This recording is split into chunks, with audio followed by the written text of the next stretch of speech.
Le livre, c'est le meilleur jouet des tout-petits. Naître et grandir a le plaisir de vous présenter cet épisode.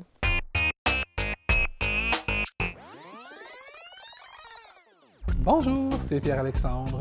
Je vous présente Princesse Paola à la maternelle de Jennifer Kuell, illustrée par Marion Arbona aux éditions de La Pastèque. Alors, l'histoire, c'est la princesse Paola qui trouve tout à fait injuste que les princesses, justement, ne soient pas dispensées d'aller à l'école. Donc, elle va bouder un peu, mais heureusement pour elle, lors de la première journée, elle va se rendre compte de tout ce qu'elle peut faire à l'école. Et lorsqu'elle va terminer sa journée, c'est avec fierté qu'elle va raconter tout ce qu'elle a vécu à l'école à son papa, le roi. Donc, c'est un album qui s'adresse aux 0-5 ans. Et c'est un album qui est idéal pour aborder la rentrée scolaire avec vos tout-petits de 5 ans qui commencent à se poser des questions à propos de la maternelle, qui n'ont pas nécessairement envie d'y aller, peut-être parce qu'ils ont peur, peut-être parce qu'ils veulent rester à la garderie, mais toujours est-il que Princesse Paola va leur faire comprendre à quel point ça peut être enrichissant et vraiment très amusant d'aller à la maternelle. Donc, c'est une histoire tout en douceur avec les mots de Jennifer Kuell et les magnifiques illustrations de Marion Arbona. Donc, là aussi, que ce soit pour répondre aux craintes de vos enfants, pour vous réconforter un peu vous-même si c'est la première fois que votre enfant rentre à la maternelle ou tout simplement pour passer un agréable moment de lecture entre parents et enfants, c'est un album que je vous suggère très fortement. C'est un beau coup de cœur.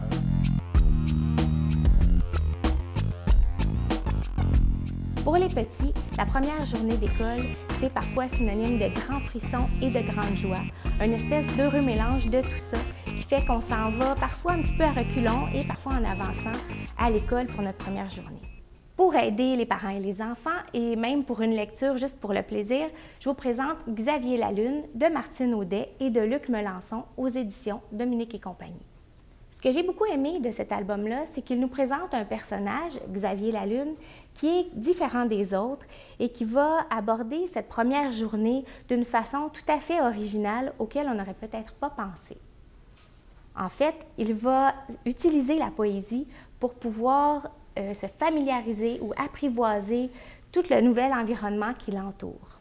Tout au long de l'album, Xavier va faire des parallèles entre ce qu'il voit et ce qu'il a vécu pendant l'été, les grands espaces, la mer, tout ça, pour faire des comparaisons et essayer de rendre peut-être un petit peu moins effrayant les choses qu'il voit, comme le visage de sa maîtresse qui ne sourit pas vraiment comme le peut le faire sa maman. Finalement, à la fin de l'album, la particularité de Xavier Lalune va permettre à toute la classe de pouvoir se familiariser, de créer des liens ensemble et de pouvoir avoir un moment tout chaleureux.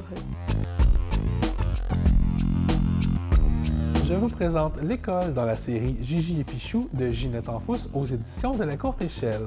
Alors, c'est le grand jour pour Gigi et elle va enfin faire son entrée à l'école. Malheureusement pour elle, Pichou, son bébé tamanoir mangeur de fourmis pour vrai, ne peut pas la suivre. Donc, elle va aller à l'école elle-même et à son retour va raconter tout ce qui s'est passé dans sa journée à son bébé tamanoir préféré.